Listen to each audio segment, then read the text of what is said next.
واژه نگران سمت تغییر میشه، یعنی دیگه بعد از این واژه را استفاده نمید. دانش آموزا پیوسته این واژه را استفاده میکنند. راهنمای سمت ما کی؟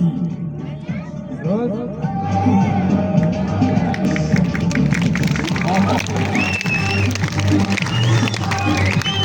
واژه‌ها تنها صدا نیستند، تنها خطی روی کاغذ نیستند.